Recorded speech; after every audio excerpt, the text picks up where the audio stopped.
Hello guys, welcome to all of you. In last previous session, we have to discussed about structural isomerism and stereo isomerism. इसके बारे में हमने क्या किया था, डिस्कस किया था. मैंने आपको बताया था स्टीरियो आइसोमर्स जो होते हैं वो टू टाइप्स के होते हैं. कितने टाइप्स के होते हैं? टू टाइप्स के आपके पास स्टीरियो आइसोमर्स होते हैं. कितने टाइप्स के स्टीरियो आइसोमर्स जो होते हैं वो टू टाइप्स के पास होते हैं. ये मैंने आपको बताया था. क्या?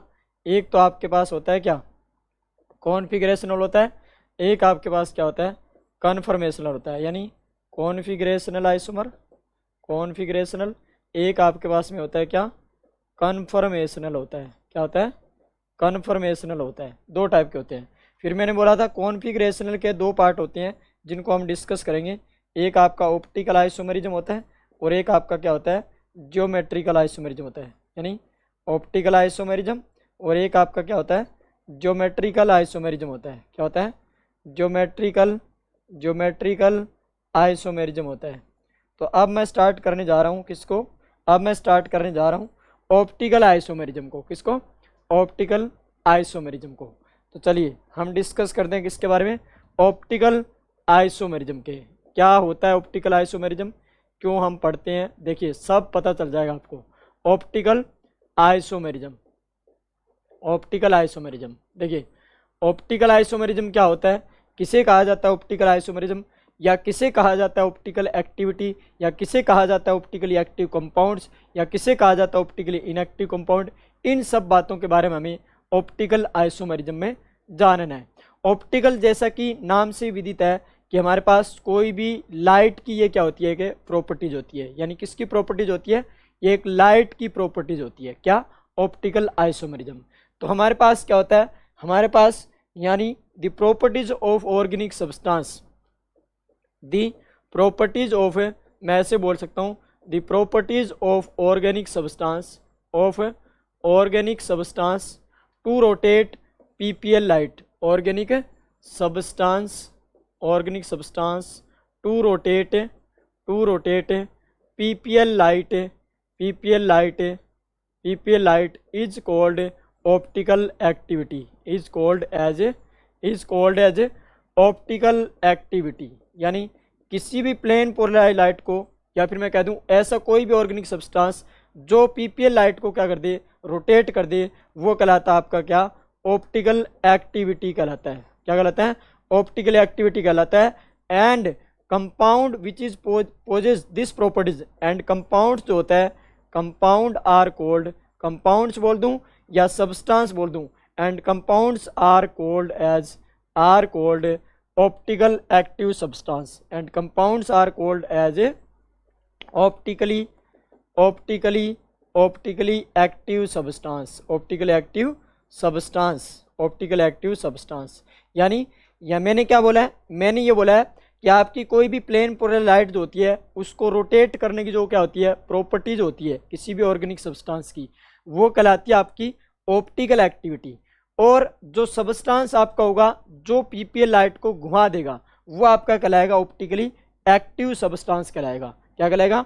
Optically active. इसका मतलब कहीं ना कहीं हमारे पास ऑप्टिकल एक्टिव और ऑप्टिकली इनएक्टिव से रिलेटेड है क्या, ऑप्टिकल आइसोमेरिज्म. तो हमारे पास बात आएगी क्या कि हमारे पास ये तो फिनोमिना कहलाएगा क्या, ऑप्टिकल आइसोमेरिज्म. यानी पीपीएल लाइट को रोटेट करने का जो फिनोमिना होता है वो क्या होता है, ऑप्टिकल आइसोमेरिज्म. अब बात आएगी कि हम इसको कैसे रिप्रेजेंट करेंगे, क्यों हमने पीपीएल लाइट लिए यहाँ पर. पहली बात तो हम जो पीपीएल लाइट बोल रहे हैं वो हमने क्यों लिए यहाँ पर, और जो हम पीपीएल लाइट ले रहे हैं वो हम कैसे यहाँ पर ऑब्टेन कर सकते हैं, ये हमारे पास बात आएगी. तो देखिए पहला क्वेश्चन तो क्या कि वाई वी हैव टू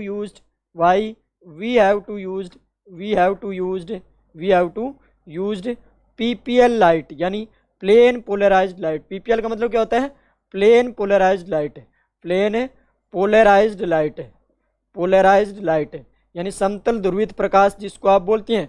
ये फिजिक्स में बहुत पढ़ेंगे, स्कैटरिंग वगैरह जब पढ़ेंगे फिजिक्स में तो वहाँ पर आएगा ये. यानी प्लेन पोलराइज्ड लाइट का मतलब क्या हो गया, समतल ध्रुवित प्रकाश जिसको आप बोलते हैं. यानी कोई भी कंपाउंड अगर समतल ध्रुवित प्रकाश को घुमाने की कैपेसिटी अगर रखता है तो हम बोलते हैं ऑप्टिकली एक्टिव कंपाउंड होता है वो. और ये फिनोमिना कहलाता है ऑप्टिकल एक्टिविटी. और जो फिनोमिना होता है ऑप्टिकल एक्टिविटी शो करने का वो कहलाता है ऑप्टिकल आइसोमेरिज्म. ये हमने बोला है. अब देखिएगा पीपीएल लाइट क्यों यूज करते हैं, क्योंकि पीपीएल लाइट जो होती है वो एक पर्टिकुलर डायरेक्शंस में क्या कर देती है, पर्टिकुलर डायरेक्शंस में लाइट को घुमा देती है, पर्टिकुलर डायरेक्शंस में लाइट को घुमाती है। यानी पीपीएल लाइट जो होती है ऑल डायरेक्शंस में मूवमेंट ना करके मैं ऐसे कह सकता हूँ कि एक पर्टिकुलर डायरेक्शन में क्या कर सकती है, मूवमेंट कर सकती है। और इसी प्रॉपर्टीज के कारण हम इस पीपीएल लाइट को यूज करते हैं। कैसे ऑब्टेन की जाती है पीपीएल लाइट, जो हमारे पास सिंपल लाइट होती है, सिंपल लाइट हम जानते हैं कि ऑल डायरेक्शंस में क्या करती है, प्रोपोगेट करती है। क्या करती है, प्रोपोगेट करती है, मतलब रोटेट करती है, फैली हुई होती है, ऐसे फैली हुई थी। भाई आपके पास बल्ब है तो बल्ब की लाइट आप देखते हैं फैली हुई होती है, ऑल डायरेक्शंस में फैली हुई होती है, तो मतलब क्या है, वो हमारे पास क्या होती है, सिंपल लाइट होती है। ये हमारे पास क्या होती है, सिंपल लाइट होती है। और इस सिंपल लाइट को अगर हम किस में से गुजार दें, निकोल प्रिज्म में से गुजार दें। क्या से, निकोल प्रिज्म में से गुजार दूं, किस में से, निकोल प्रिज्म में से गुजार दूं, तो हमारे पास जो लाइट ऑब्टेन होगी उसको कहा जाएगा क्या, उसको कहा जाएगा पीपीएल, यानी प्लेन पोलराइज्ड लाइट, जो ओनली वन डायरेक्शंस में क्या करती है, मूवमेंट करती है। क्या करती है, ओनली वन डायरेक्शंस में क्या करती है, मूवमेंट करती है। इसी को कहा जाता है पीपीएल लाइट। यानी जब किसी भी सिंपल लाइट को आप निकोल प्रिज्म में से गुजार देते हैं तो आपके पास जो लाइट ऑब्टेन होती है उसको कहा जाता है प्लेन पोलराइज्ड लाइट। क्या कहा जाता है, plane polarised light. Nicol prism क्या होता है, प्रिज्म होता है हमारे पास, किसके, कौन लाइक हमारे पास प्रिज्म होता है, ट्रायंगल लाइक होता है प्रिज्म, जो आपके पास ग्लास का बना होता है। नॉर्मली सोडियम लैंप जो होता है उससे बना होता है, सोडियम कार्बोनेट होता है, उसका भी यूज कर सकते हैं, और ये हमारे पास निकोल प्रिज्म होता है।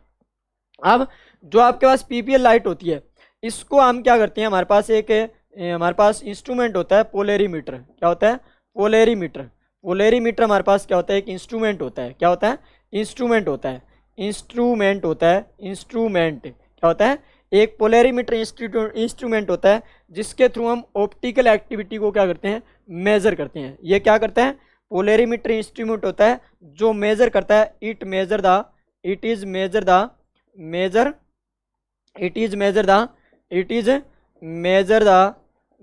The optical activity. यानी ये किसको मेजर करता है, ऑप्टिकल एक्टिविटी को मेजर करता है। किसको मेजर करता है, ऑप्टिकल एक्टिविटी को मेजर करता है। यानी कोई कंपाउंड ऑप्टिकली एक्टिव है कि कोई कंपाउंड ऑप्टिकली इनएक्टिव है, वो हम इस पोलेरीमीटर की हेल्प से क्या कर सकते हैं, मेजर कर सकते हैं। कैसे मेजर कर सकते हैं, देखिए मैं बताता हूँ। आपके पास जो सिंपल क्या होती है, पीपीएल लाइट होती है। क्या होती है, पीपीएल सिंपल लाइट होती है। इसको क्या किया जाता है, इस पीपीएल लाइट को आप पोलेरीमीटर में एक ट्यूब लगी होती है, यानी सॉल्यूशन जिसमें भरा जाता है, क्या किया जाता है, सॉल्यूशन भरा जाता है। देखिए ये आपके पास में पीपीएल लाइट होती है, पीपीएल लाइट होती है। इस पीपीएल लाइट को क्या किया जाता है, इस पीपीएल लाइट को यहाँ पर है आपके पास में एक ट्यूब होती है, सॉल्यूशन यानी पोलेरीमीटर ट्यूब होती है। पोलेरीमीटर क्या होती है, ट्यूब होती है। यहाँ पर पोलेरीमीटर क्या होती है, ट्यूब होती है। यहाँ पर इस ऑप्टिकल जो प्लेन पोलराइज्ड लाइट यहाँ से आ रही है इसको इसमें से पास करवाया जाता है। यानी इसमें क्या भरा होता है, इसमें सॉल्यूशन भरा होता है कोई भी ऑर्गेनिक कंपाउंड का। किसका, कोई भी ऑर्गेनिक कंपाउंड का, जिसमें हम ऑप्टिकल एक्टिविटी क्या करना चाह रहे हैं, चेक करना चाह रहे हैं। सॉल्यूशन भर दिया हमने। अब सॉल्यूशन भरने के बाद क्या किया, ये क्या होती है, पोलेरीमीटर ट्यूब होती है, जो पोलेरीमीटर में लगी होती है। क्या होती है, पोलेरीमीटर ट्यूब होती है, पोलेरीमीटर ट्यूब होती है जो इस पोलेरीमीटर में लगी होती है। इस ट्यूब में सॉल्यूशन भर देते हैं हम, किसी भी ऑर्गेनिक कंपाउंड को भर देते हैं, फिर इसमें से लाइट पास करवाई जाती है।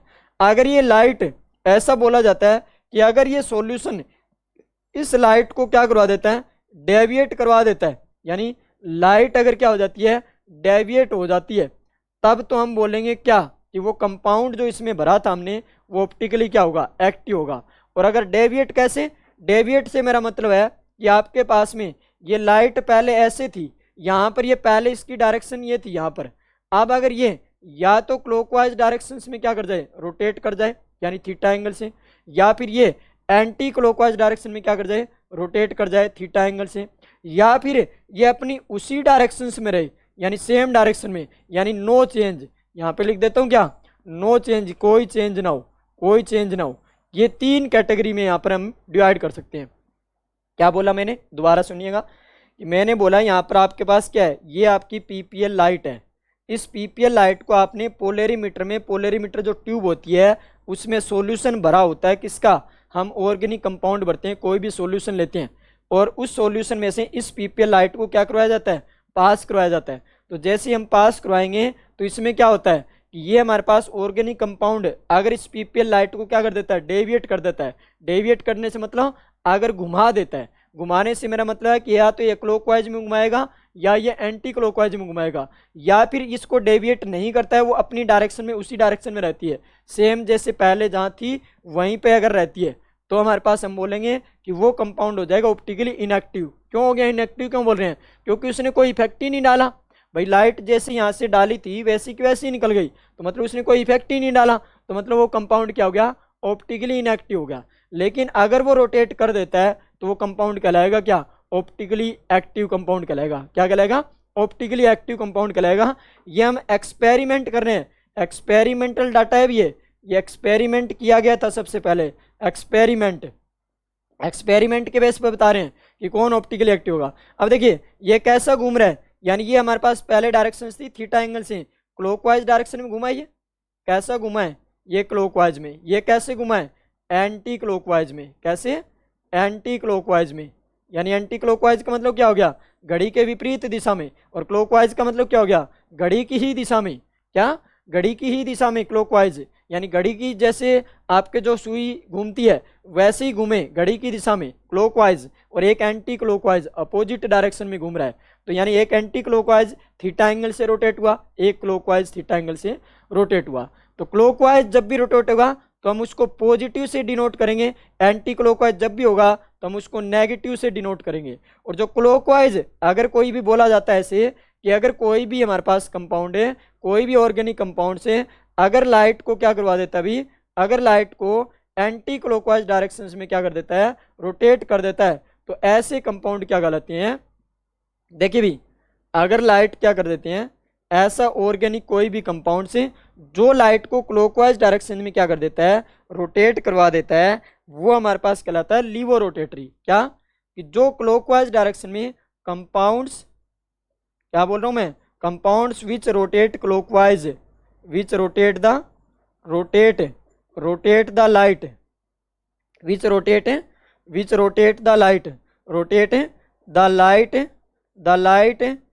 Light in clockwise directions, in clockwise directions, कि जो क्लॉकवाइज डायरेक्शन में क्या कर देती हैं, रोटेट कर देते हैं, उनको बोला जाता है डेक्स्ट्रो रोटेटरी बोला जाता है। क्या बोला जाता है, डेक्स्ट्रो रोटेटरी बोला जाता है, डेक्स्ट्रो रोटेटरी कंपाउंड बोला जाता है। और इन्हें स्मॉल डी से क्या किया जाता है, रिप्रेजेंट किया जाता है। क्या किया जाता है, स्मॉल डी से रिप्रेजेंट किया जाता है। यानी जो क्लॉकवाइज डायरेक्शन में कंपाउंड लाइट को घुमा देते हैं उन कंपाउंड को डेक्स्ट्रो रोटेटरी नाम दिया गया। और या फिर स्मॉल डी से हम रिप्रेजेंट करते हैं इनको, या फिर पॉजिटिव डायरेक्शंस में, पॉजिटिव किस साइन को बताता है, यहाँ डी के आगे पॉजिटिव लगा होता है, वो बताता है डायरेक्शंस को कि क्लॉकवाइज घूम रहा है। और यहाँ पर जो एंटी क्लॉकवाइज घुमा देते हैं उनको कंपाउंड को नाम दिया गया लीवो रोटेटरी। क्या नाम दिया गया, लीवो रोटेटरी। देखिए लीवो मतलब एल, इनको स्मॉल एल से रिप्रेजेंट किया जाता है, और आगे नेगेटिव साइन आता है। नेगेटिव साइन ये बताता है कि हमारे पास वो एंटी क्लॉकवाइज में घुमा रहा है, क्या, लाइट को एंटी क्लॉकवाइज घुमा रहा है। तो ये हमारे पास कंपाउंड आए दो टाइप के, एक क्लॉकवाइज और एक एंटी क्लॉकवाइज। यानी क्लॉकवाइज जो होते हैं घुमाते हैं वो हमारे पास डेक्स्ट्रो रोटेटरी, जो एंटी क्लॉकवाइज घुमाते हैं वो क्या, वो लीवो रोटेटरी हमारे पास कहलाते हैं। क्या कहलाते हैं, लीवो रोटेटरी कंपाउंड है। तो अब बात निकल के आई कि जब भी हमारे पास क्या होगा, ऐसा फिनोमेना होगा कि लाइट को घुमा देगा, वो ऑप्टिकली एक्टिव कहलाएंगे। अब ऑप्टिकली एक्टिव कहलाएंगे तो क्या हमें हर बार एक्स से एक्सपेरिमेंट करके देखना पड़ेगा, हर एक कंपाउंड के लिए एक्स से एक्सपेरिमेंट करना पड़ेगा कि कौन ऑप्टिकली एक्टिव है कौन ऑप्टिकली इनएक्टिव है। मतलब हमारे पास हजारों कंपाउंड्स होते हैं, आप सोचिए, और हजारों कंपाउंड्स के अगर हम एक्सपेरिमेंट करने बैठ गए तो हमारी ज़िंदगी तो एक्सपेरिमेंट में निकल जाएगी, और जो हमने काम सोचे हैं वो तो सारे क्या रह जाएंगे, ऐसे कैसे रह जाएंगे, धरे ही रह जाएंगे, फिर हम तो लैब में बैठे रहेंगे। तो इसका मतलब क्या हो गया, हम हर बार एक्सपेरिमेंट करके नहीं देखेंगे, हम कोई डायरेक्ट मेथड अपनाएंगे ऑप्टिकल एक्टिविटी को चेक करने के लिए। वो डायरेक्ट कौन सा अपनाएंगे वो मैं अभी आपको बताऊंगा। देखिए आपको ऑप्टिकल एक्टिविटी चेक करने का एक्सपेरिमेंटल मेथड तो ये होता है क्या, कि आप कंपाउंड लीजिए, इस ट्यूब में आप भरिए, ट्यूब में भर के इसमें लाइट डालिए, लाइट को अगर वो घुमा देता है तो ऑप्टिकली एक्टिव होता है, और अगर वो नहीं घुमाता है तो मतलब वो क्या होता है, ऑप्टिकली इनएक्टिव होता है। यहाँ एनालाइजर लगा होता है भाई, एनालाइजर लगा होता है यहाँ पर, एनालाइजर, एनालाइजर मतलब जिससे एनालाइजर लगा होता है यहाँ पर, किसमें, जो आपका इंस्ट्रूमेंट होता है उसमें। यहाँ पर आंख होती है मनुष्य की, जिससे देख सकता है, वो देख सकता है यहाँ पर, ठीक है। तो एनालाइजर लगा होता है, उस एनालाइजर से एनालाइज किया जाता है कि वो क्लॉकवाइज घुमा रहा है कि वो एंटी क्लॉकवाइज घुमा रहा है, ठीक है। तो ये ध्यान रखना भाई। और यहाँ पर इस तरीके से हमारे पास एक्सपेरिमेंट किया जाता है। पहले क्या किया जाता है, सिंपल लाइट को पीपीएल में चेंज किया जाता है। कैसे, कि वो सिंपल लाइट पोलरीमीटर में हमारे पास जो सिंपल लाइट होता है, निकोल प्रिज्म होता है, निकोल प्रिज्म पीपीएल में चेंज कर देता है। और इस पीपीएल लाइट को यहाँ पर यूज किया जाता है पोलरीमीटर में। और पोलरीमीटर में एक ट्यूब होती है, इसकी लेंथ अगर मैं मान लूँ क्या, एल लेंथ मान लूँ, और सॉल्यूशन की कंसंट्रेशन को क्या मान लूँ, अगर सी मान लूँ, तो ये जो थीटा एंगल होता है वो किसके किसके ऊपर डिपेंड करेगा, यानी जो ऑब्जर्व एंगल हो रहा है, यानी ऑब्जर्व एंगल, ऑब्जर्व एंगल से मतलब ये जो आपका थीटा एंगल होता है वो किस किस के प्रोपोर्शनल होगा, ये थीटा कितना डेविएट होगा, किसके प्रोपोर्शनल करेगा, एक तो इस ट्यूब की लेंथ के डायरेक्टली प्रोपोर्शनल होगा, और एक इस ट्यूब में जो सॉल्यूशन भरा है उसके भी क्या होगा, डायरेक्टली प्रोपोर्शनल होगा, यानी कंसंट्रेशन के। तो थीटा डायरेक्टली प्रोपोर्शनल हो जाएगा सी डॉट एल। और थीटा अगर मैं प्रोपोर्शनल निशान हटा दूं तो यहाँ थीटा और इसका नाम दे दूंगा स्पेसिफिक, क्या नाम दे दूंगा, स्पेसिफिक सी डॉट एल। तो जब कभी भी हमें थीटा स्पेसिफिक निकालना हो, स्पेसिफिक निकालना हो, तो हमारे पास ये थीटा स्पेसिफिक क्या है, प्रोपोर्शनल कांस्टेंट है। जैसे मैंने कांस्टेंट हटाया तो उसकी जगह थीटा स्पेसिफिक आ गया। तो यहाँ पर क्या होगा, यहाँ पर थीटा इज इक्वल टू हमारे पास क्या है, रिलेशन निकल के आएगा, बहुत इंपॉर्टेंट देखना, थीटा ऑफ स्पेसिफिक है, थीटा ऑफ स्पेसिफिक है सी डॉट में एल। कंसंट्रेशन यहाँ ग्राम पर एमएल में ली जाती है, यहाँ पर कंसंट्रेशन जो होती है जनरली ग्राम पर एमएल में ली जाती है, और एल आपका लिया जाता है डेसीमीटर में, किसमें, डेसीमीटर में, क्योंकि ट्यूब की लेंथ बहुत छोटी होती है ना। इसमें पोलरीमीटर ऐसा तो थोड़ी अभी इतनी बड़ी ट्यूब लेंगे, तो ट्यूब की लेंथ छोटी होती है ना, तो डेसीमीटर में हम लेते हैं, सबसे स्मॉलेस्ट यूनिट लेते हैं लेंथ, यहाँ पर डेसीमीटर। तो ये ध्यान रखना भाई, ये हमारे पास है। तो यहाँ से ये आ गया थीटा, ये क्या है थीटा, ये ऑब्जर्व जो हमने निकाला, जो हमने ऑब्जर्व किया है भाई, observe angle of rotation, observe angle of rotation, observe angle of rotation, यानी ध्रुवण घूर्णन कोण बोलते हैं इसको। और ये आपके पास स्पेसिफिक विशिष्ट ध्रुवण घूर्णन कोण होता है। ये क्या होता है, ध्रुवण घूर्णन कोण यानी ऑब्जर्व एंगल ऑफ रोटेशन, ये होता है विशिष्ट यानी स्पेसिफिक। स्पेसिफिक मतलब स्पेसिफिक पर्टिकुलर हो गया, क्यों, क्योंकि इसकी वैल्यू तो फिक्स होगी ना, ये तो कांस्टेंट है ना, तो कांस्टेंट का मतलब क्या हो गया, स्पेसिफिक। और ये ऑब्जर्व, जो ऑब्जर्व एंगल कितना डेविएट हुआ, कितना क्लॉकवाइज कितना एंटी क्लॉकवाइज, तो ये थीटा वो है जो कितना क्लॉकवाइज कितना एंटी क्लॉकवाइज। कंसंट्रेशन ये कंसंट्रेशन, एल ये लेंथ हो गई। तो अब देखिए आगे इसकी अगर हमें डेफिनेशन बनानी हो तो यहाँ से थीटा स्पेसिफिक जो होता है वो क्या बन जाएगा, theta specific is equal to theta upon में क्या बन जाएगा, सी डॉट एल बन जाएगा। If C is equal to 1 कर दूं मैं, ग्राम पर एमएल कर दूं, ग्राम पर एमएल, और अगर आपका एल 1 डेसीमीटर कर दूं तो आपका क्या हो जाएगा, थीटा ऑफ स्पेसिफिक जो होता है वो आपका क्या बन जाएगा, थीटा स्पेसिफिक बन जाएगा थीटा के इक्वल। यानी मैं क्या बोल सकता हूं, when concentration of any solution is equal to 1 gram per mL and length is equal to 1 decimetre, then हमारे पास ऑब्जर्व्ड एंगल ऑफ रोटेशन जो होता है that is called as specific rotation, specific angle of rotation. क्या बोला मैंने, दोबारा सुनना, कि जब आपकी कंसंट्रेशन 1 ग्राम पर एमएल हो जाए और लेंथ अगर 1 डेसीमीटर हो जाए तो आपका जो एंगल ऑफ रोटेशन होता है यानी थीटा जो होता है वही आपका कहलाता है क्या, स्पेसिफिक एंगल ऑफ रोटेशन कहलाता है। क्या कहलाता है, स्पेसिफिक एंगल ऑफ रोटेशन कहलाता है। यानी जो थीटा की यूनिट होगी वही आपके पास किसकी यूनिट हो जाएगी, थीटा स्पेसिफिक हो जाएगी। तो यूनिट अगर आप निकालना चाहें तो यूनिट भी निकाल सकते हैं। इसको किसमें, थीटा एंगल है, एंगल को हम किसमें मेजर करते हैं, डिग्री में मेजर करते हैं। और अगर हम बात करें कंसंट्रेशन, कंसंट्रेशन मोल पर लीटर में होती है, किसमें, मोल पर लीटर, किसमें, मोल पर लीटर में। लेकिन यहाँ किसमें ले रहे हैं हम, यहाँ ले रहे हैं हम किसमें, ग्राम पर एमएल में ले रहे हैं, ग्राम पर एमएल में। और यहाँ पर लेंथ किस में ले रहे हैं, इनटू में डेसीमीटर में ले रहे हैं हम लेंथ, किसमें, डेसीमीटर में। तो यहाँ से इसकी क्या आ जाएगी, थीटा स्पेसिफिक की यूनिट भी निकल के आ जाएगी। क्या निकल के आ जाएगी, थीटा स्पेसिफिक की यूनिट भी हमारे पास निकल के आ जाएगी। तो बोर्ड के एग्जाम में तो ज़्यादातर ये यूनिट पूछ ली जाती है, या फिर बोर्ड के एग्जाम में क्या करता है, बोर्ड के एग्जाम में एल दे देता है कई बार आपको, और आपको सी कंसंट्रेशन दे देता है, और ये जो थीटा ऑब्जर्व होता है ये दे देता है, और आपको थीटा जो स्पेसिफिक होता है वो पूछ लिया जाता है। क्या पूछ लिया जाता है? Theta specific. मान लीजिए एल आपको दे दिया जाए 2 डेसीमीटर, या सी आपको कंसंट्रेशन 10 ग्राम पर ml दे दिया जाए, और आपको थीटा अगर प्लस 30.6 दे दिया जाए, और आपको पूछ ले थीटा स्पेसिफिक क्या होगा बताइए, तो आप थीटा स्पेसिफिक इजीली कैलकुलेट कर सकते हैं। आप कैलकुलेट कर लेना, यहाँ थीटा स्पेसिफिक बराबर क्या रख देंगे, थीटा स्पेसिफिक बराबर क्या रख देंगे, थीटा स्पेसिफिक बराबर थीटा अपॉन में क्या रख देंगे, सी डॉट एल रख देंगे डायरेक्टली। तो यहाँ से क्या हो जाएगा, सी की वैल्यू पुट करना, एल की वैल्यू पुट करना, और आपके पास थीटा की वैल्यू पुट करना, क्या आ जाएगा आपके पास में, थीटा स्पेसिफिक आ जाएगा। तो बोर्ड में तो सिंपल इस टाइप के क्या पूछे जाते हैं, क्वेश्चन पूछे जाते हैं, लेकिन अगर हमें कंपटीशन की तैयारी करनी होती है तो उसमें आगे मोल में चेंज करवाता है, ये मोलर कंसंट्रेशन हमें देता है, तो उसको फिर चेंज करना पड़ता है हमें ग्राम कंसंट्रेशन में, ग्राम पर एमएल में। तो इस तरीके से क्वेश्चन पूछे जाते हैं। अभी कि न्यूमेरिकल पोर्शन की अगर मैं बात करता हूँ वो हम बात करेंगे, डिस्कस करेंगे, बाद में डिस्कस करेंगे। तो ये एक्सपेरिमेंटल, ये तो है हमारे पास एक्सपेरिमेंटल, हम कैसे किसी कंपाउंड को ऑप्टिकली एक्टिव और इनएक्टिव बता सकते हैं।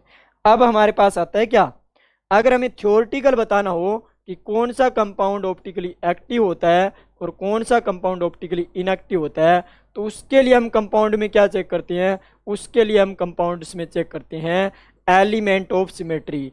क्या चेक करते हैं, element of a symmetry, element of symmetry. ये आपको बताएंगे क्या, ये आपको बताएंगे कि कोई कंपाउंड ऑप्टिकली एक्टिव है कि कोई कंपाउंड ऑप्टिकली इनएक्टिव है। एलिमेंट ऑफ सिमेट्री क्या बताएंगे, ये ऑप्टिकली एक्टिव और ऑप्टिकली एक्टिव और ऑप्टिकली इनएक्टिव कंपाउंड्स के बारे में बताएंगे, ऑप्टिकली इनएक्टिव के बारे में बताएंगे। यानी मैं ऐसे कह दूं डायरेक्टली, ये किसके बारे में बताएंगे, ये ऑप्टिकल एक्टिविटी के बारे में बताएंगे। किसके बारे में बताएंगे, ऑप्टिकल एक्टिविटी के बारे में ये बताएंगे मेनली।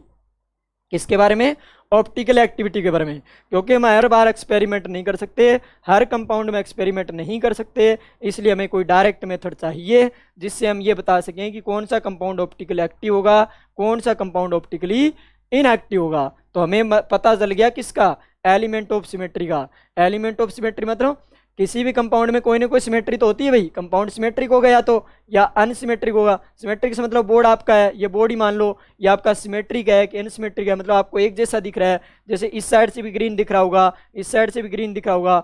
अनसिमेट्रिकल का मतलब क्या हो गया, इस साइड से व्हाइट दिखे, इस साइड से कुछ और दिखे, तब आप बोल देंगे क्या, अनसिमेट्रिकल। तो अब हम बात करते हैं किसी भी कंपाउंड में ऑप्टिकल एक्टिविटी की बाय द हेल्प ऑफ है, यानी एलिमेंट ऑफ सिमेट्री की हेल्प से क्या कर सकते हैं, we can calculate the optical activity, या फिर मैं हम क्या कह सकता हूं मैं, we can measure the optical activity by the help of element of symmetry. अब ये एलिमेंट ऑफ सिमेट्री कितने टाइप्स के होते हैं देखना, क्या एलिमेंट ऑफ सिमेट्री जो होता है, एलिमेंट ऑफ सिमेट्री जो होता है आपका, एलिमेंट ऑफ ए सिमेट्री, इसकी हेल्प से हम क्या करते हैं, एलिमेंट ऑफ सिमेट्री की हेल्प से वी कैन मेजर द या फिर we can tells about about optical activity, about optical activity. हम ऑप्टिकल एक्टिविटी के बारे में बता सकते हैं। कितने होते हैं ये एलिमेंट ऑफ सिमेट्री, एक आपके पास प्लेन ऑफ सिमेट्री होता है, प्लेन ऑफ सिमेट्री, एक आपके पास में सेंटर ऑफ सिमेट्री होता है, क्या होता है, सेंटर ऑफ सिमेट्री होता है। एक आपके पास में एक्सिस ऑफ सिमेट्री होता है, क्या होता है, एक्सिस ऑफ सिमेट्री होता है। और एक आपके पास में अल्टरनेट एक्सिस ऑफ सिमेट्री होता है, अल्टरनेट एक्सिस ऑफ सिमेट्री। ये भाई जिसकी इमेजिनेशन अच्छी होगी उसको आराम से आ जाएंगे। यानी इसको पीयूएस बोलते हैं, इसको सीयूएस बोलते हैं, इसको एओएस बोलते हैं, इसको एओएस बोला जाता है। आप ऐसे ध्यान रखना भाई, मैं आगे जो आता है इसी को शॉर्ट फॉर्म में यूज लूँगा, इनके शॉर्ट फॉर्म यूज लूँगा मैं, यानी पीयूएस, सीयूएस, एओएस और यहाँ पर एओएस। ये 4 टाइप की एलिमेंट ऑफ सिमेट्री किसी भी कंपाउंड में हो सकती है, यानी हो सकती है। और कब हम ऑप्टिकल एक्टिव कहेंगे, कोई भी कंपाउंड होगा उनमें अगर ये चारों टाइप की एलिमेंट ऑफ सिमेट्री हम चेक करेंगे, और इनके बिहाफ पे हम क्या बताएंगे कि कोई कंपाउंड जो आपका वो ऑप्टिकली एक्टिव होगा कि वो आपके पास ऑप्टिकली इनएक्टिव होगा। इनके बेस पे हम बताएंगे।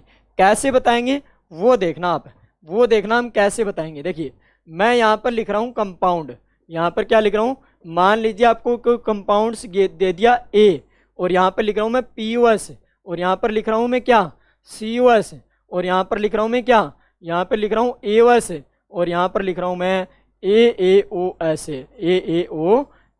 और यहाँ पर लिख रहा हूँ मैं क्या, यहाँ पर लिख रहा हूँ मैं, यहाँ पर लिख रहा हूँ मैं क्या, अबाउट ऑप्टिकल एक्टिविटी के बारे में। यानी हमारे पास है, यहाँ पर लिख रहा हूँ मैं क्या, यहाँ पर ऐसे बोल सकते हैं हम क्या, मोड बोल सकते हैं या टाइप बोल सकते हैं। यानी आपके पास ऐसे बोल सकता हूँ मैं, यानी आपके पास ऐसे बोल सकता हूँ मैं अबाउट ऑप्टिकल एक्टिविटी के बारे में। ऑप्टिकल एक्टिविटी के बारे में। ऑप्टिकल एक्टिविटी से मतलब कि कोई कंपाउंड ऑप्टिकली एक्टिव होगा कि वो ऑप्टिकली इनएक्टिव होगा। टाइप ऑफ एक्टिविटी लिख सकता हूँ मैं, बोल सकता हूँ। तो देखना भाई, किसी भी कंपाउंड, तो गाइस हम पढ़ रहे थे इनमें, इसमें थोड़ी टेक्निकल इश्यू आ गया था कि हमारे पास यहाँ से थोड़ी वॉइस चली गई थी। तो हमारे पास क्या है, हमारे पास कंपाउंड कोई भी गिवन है, मैं ये बता रहा था, उसमें क्या था कि हम ऑप्टिकल एक्टिविटी चेक करते हैं किसी भी कंपाउंड में कि वो वहाँ पर POS है, COS है, AOS है, AOS है, ऑप्टिकल एक्टिविटी है। तो ऑप्टिकल एक्टिविटी कैसे चेक करते हैं हम कि किसी भी कंपाउंड्स में अगर हमारे पास, मैंने क्या लिखा है कि किसी भी कंपाउंड्स में अगर POS मिल जाए, COS मिल जाए, AOS मिल जाए, AOS मिल जाए, तो वो कंपाउंड आपका क्या होगा, ऑप्टिकली इनएक्टिव होगा। ऐसे ही अगर किसी भी कंपाउंड A है, उसमें आपके पास POS मिल जाए, COS मिल जाए, AOS मिल जाए, AOS मिल जाए, तो भी ऑप्टिकली इनएक्टिव होगा। और अगर कोई कंपाउंड A है, उसमें आपके पास POS हो, COS हो और AOS ना हो, और अगर ये मिल जाए तो भी ऑप्टिकली इनएक्टिव होगा। अगर आपके पास कोई कंपाउंड है जिसमें POS हो, COS ना हो, अगर AOS मिल जाए, AOS मिल जाए, तो भी आपका कंपाउंड क्या होगा, ऑप्टिकली इनएक्टिव होगा। ऐसे ही कंपाउंड मैंने ये डिस्कस किए हैं, ये एरो का मतलब हो गया जिनमें ये पाई जाती है, प्रेजेंट होती है।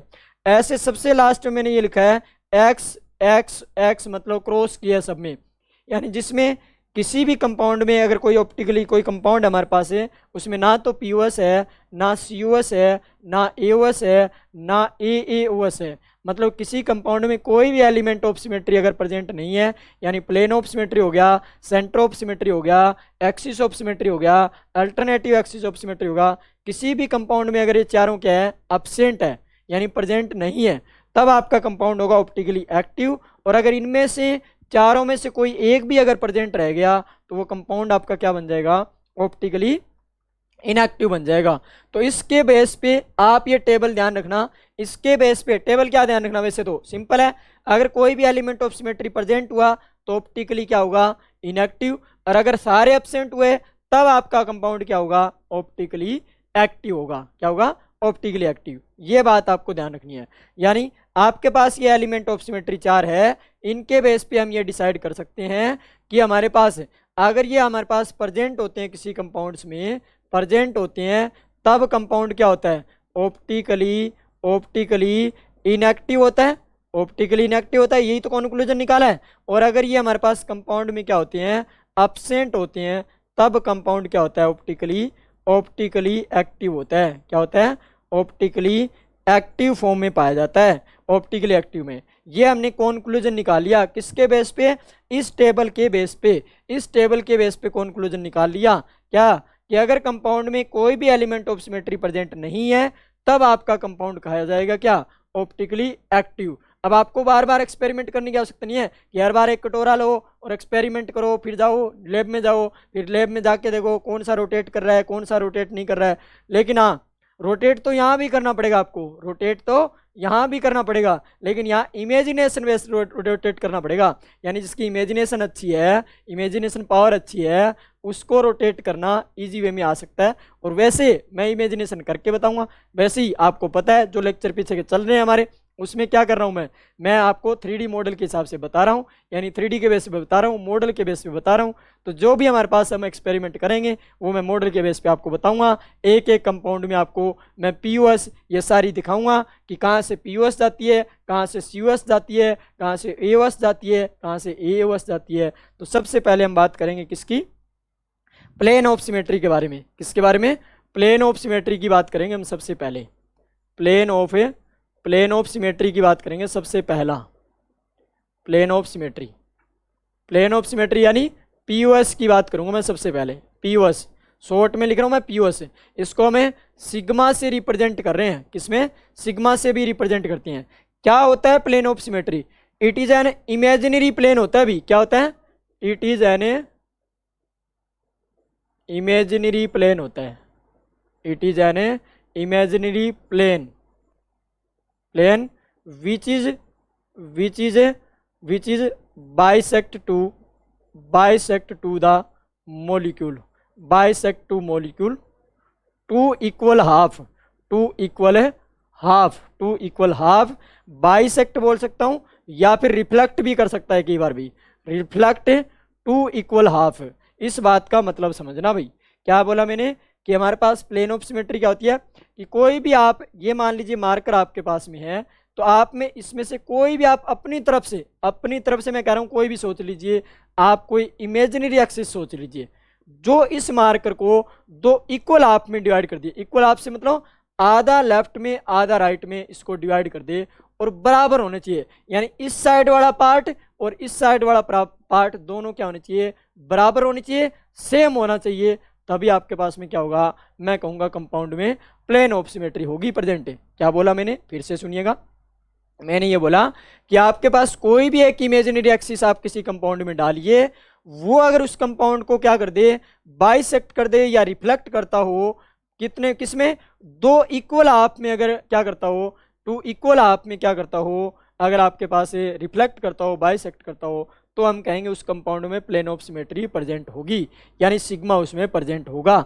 अब वो प्लेन सिग्मा एच भी हो सकता है, हॉरिजॉन्टल भी आप लगा सकते हैं और आप वर्टिकली भी लगा सकते हैं। मतलब ये मार्कर आपके पास में है, आप इसमें इमेजिन ऐसे भी सोच सकते हैं कि आप ऐसे इमेजिनरी एक्सिस डाल सकते हैं, या फिर आप ऐसे भी सोच सकते हैं कि इस मार्कर को मैं अगर ऐसे काट दूं, ऐसे प्लेन डाल दूं, तो ये इक्वल हाफ में क्या हो जाए? डिवाइड हो जाए।